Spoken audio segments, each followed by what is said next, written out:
చాలా కాలం క్రితం బ్రహ్మదేవుడు లోకశ్రేయస్సు కోసం, దేవతలందరి పోషణ కోసం అమృతం అని ఒక పదార్థం సృష్టించాడు.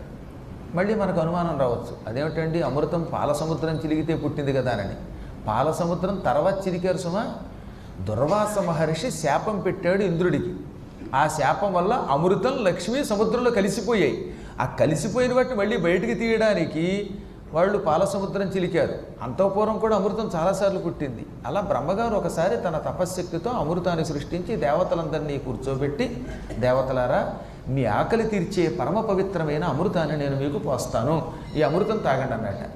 వాళ్ళంతా ఇలా రెండు చేతులు చాచి అమృతం తాగారు. ఎప్పుడు తీర్థం తాగేటప్పుడు, అమృతం తాగేటప్పుడు ఆవు పాలతో భగవంతుడికి అభిషేకం చేశాక ఆవు పాలు తీర్థంగా తీసుకునేటప్పుడు చేతులే వాడాలి, పాత్రతో తాగకూడదు. బ్రహ్మదేవుడు ఒకానొక కల్పంలో